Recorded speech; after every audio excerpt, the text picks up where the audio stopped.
میم کے بعد کیا آنا چاہیے؟ میم ہی آنا چاہیے، میم متحرک آنا چاہیے اور مشدد بھی ہونا چاہیے، تب جا کے وہاں پر ادغام ہوگا، ورنہ ادغام نہیں ہوگا۔ آپ کہیں گے بھائی ادغام تو الگ طریقے سے بھی ہوتا ہے، تنوین کے بعد، نون ساکن کے بعد، لیکن وہ رول الگ ہے۔ یہاں پر ہمارا جو ٹاپک ہے وہ ہے میم ساکن کا، تو میم ساکن کے احکام ہے، تو میم ساکن جو ہے نا یہ ہمارا جو ہے یہاں پر مین ہے، یعنی مین کریکٹر ہمارا میم ساکن ہے۔ تو ادغام شفوی تبھی ہوگا جب میم ساکن کے بعد میم آئے گا، نہ کہ با آ جائے، نہ کہ تا آ جائے، نہ کہ دال آ جائے، یعنی حروف تہجی میں جتنے بھی حروف ہیں میم کے علاوہ اگر وہ آ جائیں تو ادغام شفوی نہیں ہوگا، بلکہ ادغام شفوی تبھی ہوگا جب میم ساکن کے بعد میم آ جائے گا۔ یہ ٹو دا پوائنٹ آپ نے یاد رکھنا ہے، بالکل آسان سا قاعدہ ہے۔ یعنی آپ دیکھیں گے میم ساکن کے بعد جب قرآن میں کہیں پر میم مشدد آ جائے تو وہاں پر ادغام شفوی ہوگا۔ تو اس کی ڈیفینیشن آپ کیسے لکھیں گے؟ جب میم ساکن کے بعد حرف میم واقع ہو تو ان دونوں حروف یعنی جو میم ہے، دونوں حروف میم، ٹھیک ہے، ان کو آپس میں مدغم کر دیا جائے گا، اسی کو تو ادغام کہتے ہیں، یعنی دونوں کو ملا دیا جائے گا۔ اب یوں یہ دونوں ملا کر جو ہے نا ایک ہی میم بن جائیں گی، کتنی؟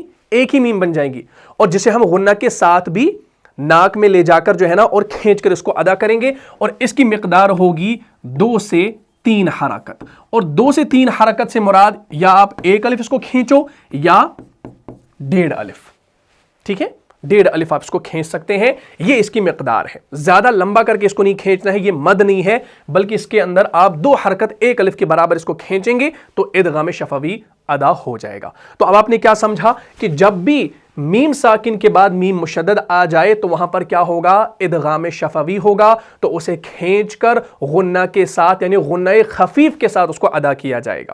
بات کلیئر ہوگی؟ تو یہ آپ کا ہے ادغام شفوی، ٹھیک ہے۔ تو اس کو آپ یوں بھی لکھ سکتے ہیں کہ میم ساکن کے بعد جب میم مشدد آ جائے تو کیا ہوگا؟ تو ادغام شفوی ہوگا۔ کلیئر ہوگی بات؟ اب قرآن میں آپ دیکھیں جہاں کہیں بھی آپ کو میم ساکن کے بعد میم مشدد مل رہا ہو تو اس صورت میں آپ کیا کریں گے؟ اس صورت میں آپ ادغام کریں گے، ادغام شفوی۔ شفوی کیوں میں ساتھ کہہ رہا ہوں؟ کیونکہ یہاں پر جو آواز نکلے گی وہ ہونٹوں سے بھی نکلے گی، یعنی آواز تو آ رہی ہے ہونٹوں میں، ہونٹوں سے بھی اس کا کام ہوگا، اور ناک کے بانسے میں یعنی غنہ بھی اس کے اندر ہوگا، غنہ خفیف کے ساتھ ادا ہوگا۔ جیسے میں آپ کو ایگزامپل دوں، انشاءاللہ ایگزامپل کے ذریعے سمجھ میں آئے گا۔ ہمارے پاس ایگزامپل ہے لہم ما یشاؤن، قرآن کے اندر آپ نے دیکھا ہوگا جیسے لہم ما یشاؤن، کلیئر؟ اب دیکھیں یہاں پر ہے لہم میم ساکن اور آگے ہے ما۔ اب میم ساکن کے بعد جب میم مشدد آ گیا جو ابھی میں نے سمجھایا وہ آپ کا ادغام شفوی ہوگا وہاں پہ، تو اس کو آپ نے اس طریقے سے ادا کرنا ہے۔ اب اگر میں آیت آپ کو دکھاؤں تو انشاءاللہ آیت آپ کو سمجھ میں آ جائے گی، قرآن کے ذریعے سمجھ میں آئے گا۔ جیسے ہمارے پاس سورہ نمبر 39 ہے، سورہ زمر، آیت نمبر 34، اعوذ باللہ من الشیطان الرجیم لہم ما یشاؤون عند ربہم ذالک جزاء المحسنین۔ تو یہ آیت کریمہ ہے، اگر اس آیت کریمہ کو آپ دیکھیں گے تو انشاءاللہ آپ بہتر طریقے سے ادغام شفوی کو سمجھ پائیں گے۔ دیکھیں ادغام شفوی اب کلیئر ہو گیا کہ میم ساکن کے بعد میم مشدد کا آ جانا، تو یہاں پر دیکھیں میم ساکن کے بعد جب میم مشدد آ گیا تو یہاں پر آپ کا ادغام ہوگا، لیکن ادغام شفوی ہوگا، وہ والا ادغام نہیں جو آپ نے اس سے پہلے نون ساکن کے اندر پڑھا ہے، تنوین و نون ساکن کے اندر، بلکہ یہاں پر میم ساکن کے احکام ہے، تو یہاں پر جو ادغام ہو رہا ہے ادغام شفوی ہو رہا ہے۔ اس بات کو کان کھول کے سننا، سونا نہیں ہے، نیند نہیں کرنی ہے، ٹھیک ہے۔ لہم ما یشاؤون عند ربہم ذالک جزاء المحسنین۔ تو جب آپ اس کو پڑھیں گے تو کیسے پڑھیں گے؟ 2 حرکت، لہم ما یشاؤون عند ربہم ذالک جزاء المحسنین، لہم ما یشاؤون۔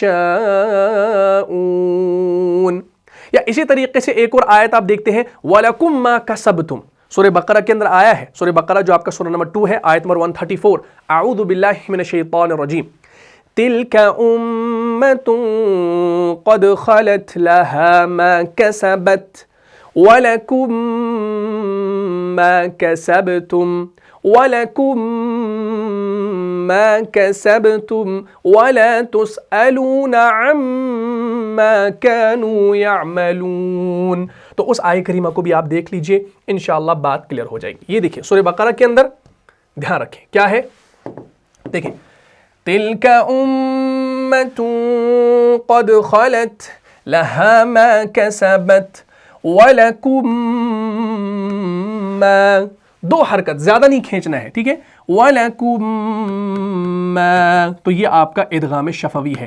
ادغام شفوی کیوں کہہ رہا ہوں؟ کیونکہ میم ساکن کے بعد میم مشدد آ رہا ہے. کلیئر ہوگی بات؟ لَهَا مَا كَسَبَتْ وَلَكُمْ مَا كَسَبْتُمْ وَلَكُمْ مَا كَسَبْتُمْ وَلَا تُسْأَلُونَ عَمَّا كَانُوا يَعْمَلُونَ. تو اس طریقے سے آپ اس کو پڑھیں گے. یا مشہور ایگزامپل میں آپ کو دوں سورہ ہمزہ کے اندر، جو کہ آپ کا سورہ نمبر 104 ہے، اس میں آیت نمبر 8، اعوذ باللہ من الشیطان الرجیم، انہا علیہم مؤصدہ، انہا علیہم مؤصدہ، مؤصدہ. تو وہاں پر بھی آپ انشاءاللہ اس کو دیکھیں گے تو بات کلیئر ہو جائے گی. ٹھیک ہے جی، بہت اچھا. دیکھیں بھائی ہمارے پاس وہ آیت یہ ہے اور آپ کو یاد بھی ہوگا ماشاءاللہ. دیکھیں انہا علیہم مؤصدہ، تو میم ساکن کے بعد یہاں پر میم مشدد آ رہا ہے، یعنی جب میم ساکن کے بعد میم مشدد آ جائے تو وہاں پر آپ کا ادغام ہوتا ہے، لیکن ادغام میں شفوی. بات سمجھ میں آ رہی ہے؟ ہاں، سونا نہیں ہے، نیند نہیں کرنی. انہا علیہم مؤصدہ، اس کو زیادہ نہیں کھینچنا ہے. کچھ لوگ کیا کرتے ہیں، انہا علیہم مؤصدہ، نہیں اتنا نہیں، دو حرکت ایک الف کے برابر. انہا علیہم مؤصدہ، علیہم مؤصدہ، بس ٹو دا پوائنٹ، زیادہ نہیں کھینچنا ہے. تو یہ آپ کا ہو گیا ادغام شفوی. بات کلیئر؟ چلے بھائی اب چلتے ہیں ہم دوسرے حکم، یعنی جو اس کا دوسرا قاعدہ ہے وہ ہے اخفاء شفوی. ٹھیک ہے جی، چلے اب ہمارے پاس آ گیا دوسرا اخفاء شفوی، یہ والا. ٹھیک ہے جی، اب ہم اس کو سمجھتے ہیں. اچھا دیکھیں اس میں اخفاء کا لفظ آ گیا. اب اخفاء کسے کہا جاتا ہے؟ چھپانے کو کہا جاتا ہے. ٹھیک ہے نا، یعنی جو خفیہ ہو، چھپایا ہوا، اس کو ہم اخفاء کہتے ہیں. اب یہ جو اخفاء ہے یہ بھی شفوی ہے، اخفاء شفوی. بھائی کیوں ایسا کیوں؟ یہ بھی میں انشاءاللہ آپ کو ابھی بتاؤں گا. ہم نے جانا کہ با میم فا واو یہ ایسے حروف ہیں جو ہونٹوں سے ادا ہوتے ہیں، ان کا مخرج جو ہے وہ ہونٹوں سے ہے. کلیئر ہوگی بات؟ اب اخفاء شفوی کسے کہا جاتا ہے؟ اب اخفاء شفوی کی تعریف آپ یوں لکھیں گے کہ میم ساکن کے 3 احکام میں سے جو دوسرا حکم ہے وہ ہے اخفاء کا، اخفاء شفوی کا.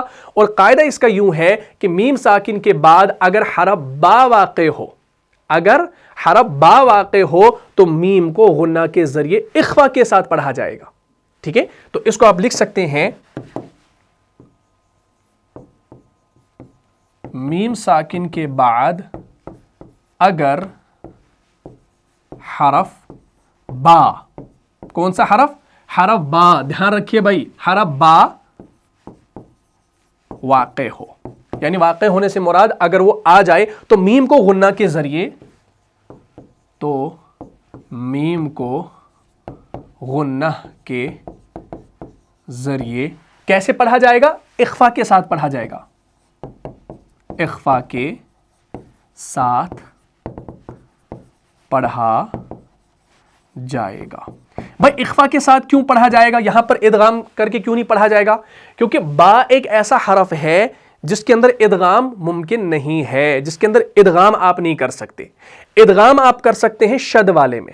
ٹھیک ہے جی، اور شد والا ایسا ہونا چاہیے جو ہو بہو ایک جیسا ہو، جیسے میم میم یا با با، تا تا، سین سین، اس صورت میں ہو سکتا ہے. لیکن میم کہاں اور با کہاں الگ ہے. حالانکہ ان کا مخرج ایک ہے، کیونکہ آپ نے با اور میم کے بارے میں پڑھا ہے. میم اور با خشکی اور تری والے حصے سے ادا ہونے والے. ٹھیک ہے نا, ایک خشکی سے ادا ہوتا ہے, ایک تری والے حصے سے ادا ہوتا ہے, اور دونوں ہونٹوں سے ادا ہوتے ہیں, اس لیے ہم اس کو اخفا شفوی کہتے ہیں کیونکہ اس کے اندر با آ گیا. کلیئر ہوگی بات؟ تو اب سمپل آپ نے یاد رکھنا ہے اخفا شفوی کیا ہوگا کہ جب بھی قرآن میں کہیں پر میم ساکن کے بعد حرف با آ جائے, با متحرک آ جائے, تو اس صورت میں آپ کا اخفا شفوی ہوگا. اس کو بھی 2 حرکت آپ نے کھینچنا ہے, یعنی اس کے اندر بھی تھوڑا سا اخفا کرنا ہے. مثال کے طور پر ہمارے پاس ایک آیہ کریمہ ہے سورہ صاد کے اندر. سورہ صاد آپ کا غالباً سورہ نمبر 38 ہے, اس میں آیت نمبر 22 میں آتا ہے اعوذ باللہ من الشیطان الرجیم اذ دخلوا على داود ففزع منهم قالوا لا تخف خصمان بغى بعضنا على بعض فاحكم بیننا. تو فاحکم بیننا کو اگر آپ دیکھیں گے تو فاحکم میں میم ساکن ہے آخر میں, اور بیننا با شروع میں متحرک ہے, با منصوب یعنی با جو ہے زبر کے ساتھ ہے, ٹھیک ہے نا, فتحہ کے ساتھ ہے. تو وہاں پر ایسے لکھا ہے فاحکم بیننا, فاحکم بیننا, تو میم ساکن کے بعد با آ جاتا ہے. فاحکم بیننا بالحق ولا تشطط واہدنا الی سواء الصراط. تو یہ آیہ کریمہ ہے سورہ صاد کے اندر, اس کو انشاءاللہ آپ دیکھ سکتے ہیں. ہمارے پاس یہ آیہ کریمہ موجود ہے. ہاں یہ دیکھیں, دھیان رکھیے کہاں پر آیا بھائی اخفا شفوی, میم ساکن کے بعد جب کیا آ جائے, قرآن میں کہیں پر بھی با آ جائے. اذ دخلوا على داود ففزع منهم قالوا لا تخف خصمان بغى بعضنا على بعض فاحكم بيننا فاحكم بيننا فاحكم بيننا فاحكم بيننا فاحكم بيننا. تو اخفا کر رہے ہیں فاحكم بيننا فاحكم بيننا بالحق ولا تشطط واهدنا إلى سواء الصراط. ٹھیک, تو یہ مثال آپ سمجھ سکتے ہیں. یا مشہور ایگزامپل میں آپ کو دوں, سورہ فیل کے اندر آپ دیکھیں گے, سورہ فیل تو آپ سب لوگ پڑھ چکے ہیں اور الحمدللہ آپ تمام لوگوں کو سورہ فیل تو یاد ہوگی. آپ اس میں دیکھ لیجئے, دیکھیں کہاں پر آتا ہے بھائی, جیسے ہمارے پاس یہاں پر, دھیان رکھیں, یہ دیکھیں کیا ہے, ترمیہم بحجارۃ من سجیل.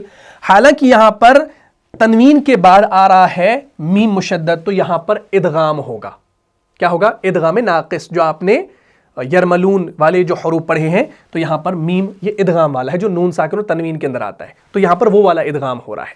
لیکن یہاں پر میم ساکن کے بعد حرف با آ رہا ہے, تو اس صورت میں یہاں پر اخفا ہوگا, لیکن اخفا شفوی ہوگا. ٹھیک ہے, تو جب آپ یہاں پر پڑھتے ہیں نا تو اس کو جلدی سے روانی نہیں پڑھنا چاہیے. کچھ لوگ کیا کرتے ہیں ترمیہم بحجارۃ من سجیل, تو پھر آگے وہ ادغام بھی نہیں کرتے, ترمیہم بحجارۃ من سجیل, تو یہ طریقہ صحیح نہیں ہے, ناقص ہے. تو کیسے پڑھیں گے, ترمیہم بحجارۃ من سجیل, ترمیہم بحجارۃ من سجیل. پھر آگے اخفا بھی ہو رہا ہے لیکن لائٹ والا اخفا ہو رہا ہے. ٹھیک ہے, تو اس طریقے سے آپ قرآن کے اندر یہ ساری چیزیں دیکھیں گے. یا سورہ بقرہ کے اندر آپ دیکھتے ہیں, مشہور ایگزامپل ہے آیت نمبر 8, وَمِنَ النَّاسِ مَن يَقُولُ آمَنَّا بِاللَّهِ وَبِالْيَوْمِ الْآخِرِ. پھر آگے وَمَا هُمْ بِمُؤْمِنِينَ, وَمَا هُمْ بِمُؤْمِنِينَ. تو وہاں پر ہم جو ہے, ہم کے اندر میم کیا ہے بھائی, ساکن ہے, اور آگے پھر بمؤمنین جو آیا ہے با زیر کے ساتھ آیا ہے. ہمارے پاس آیہ کریمہ موجود ہے, یہ دیکھیں. تو یہاں پر بھی آپ کا ہوگا اخفا شفوی.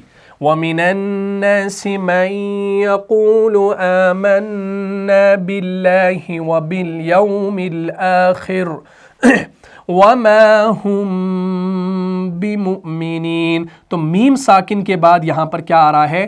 با آ رہا ہے، تو یہاں پر آپ کا اخفا ہوگا، لیکن اخفا شفوی ہوگا۔ بھائی کیوں؟ کیونکہ ہم میم ساکن کے احکام پڑھ رہے ہیں۔ بات سمجھ میں آ رہی ہے بھائی؟ ارے پورے طریقے سے سمجھ میں آ رہی ہے؟ ماشاءاللہ۔ تو اس طریقے سے آپ کیا کریں گے؟ اخفا شفوی کو قرآن کے اندر کریں گے، ٹھیک ہے؟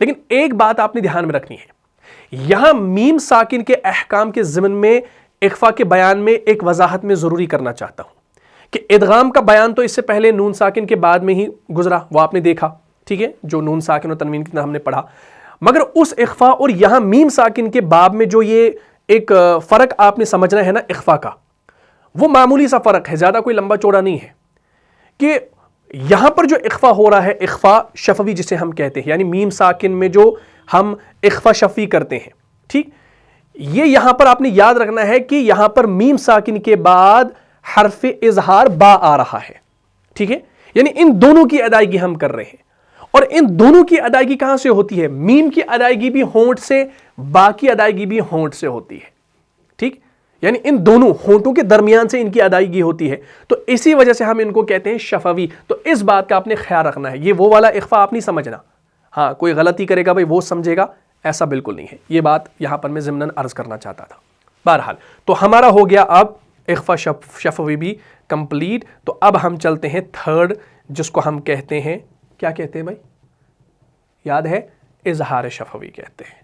بہت خوب، چلیے تو اس کو میں انڈو کر دیتا ہوں۔ ہمارا تیسرا یہاں پر جو تھا اظہار شفوی، یہ والا، یہ ہمارا ہے تیسرا، ٹھیک ہے جی، بالکل آسان ہے انشاءاللہ، کوئی لمبا چوڑا نہیں ہے، بس میں تھوڑا سا پیار سے اس لیے سمجھاتا ہوں، آرام آرام سے بار بار، تاکہ بھیجے میں گھس جائے۔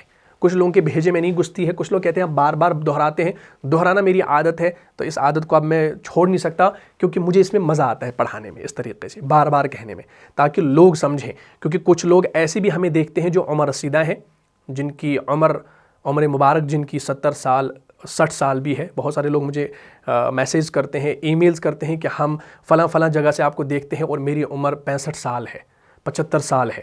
تو میں کہتا ہوں یا اللہ، اگر کوئی 75 سال کا 60 سال کا بھی کوئی قرآن کو سمجھے، صحیح طریقے سے پڑھنے لگ جائے، تو میرے لیے وہ انشاءاللہ ہدایت کا بھی ذریعہ ہوگا اور نجات کا بھی انشاءاللہ، ٹھیک ہے۔ تو اظہار شفوی بالکل آسان ہے۔ ابھی تک آپ نے کیا جانا؟ دیکھیے، میم ساکن کے بعد میم مشدد آ گیا تو ادغام شفوی ہوگا، میم ساکن کے بعد حرف با آ گیا تو اخفا شفوی ہو گیا۔ لیکن اظہار شفوی میں کیا ہوگا؟ اظہار شفوی میں آپ کے پاس بالکل چھوٹ ہے۔ چھوٹ کیوں ہے وہ میں آپ کو بتاؤں گا۔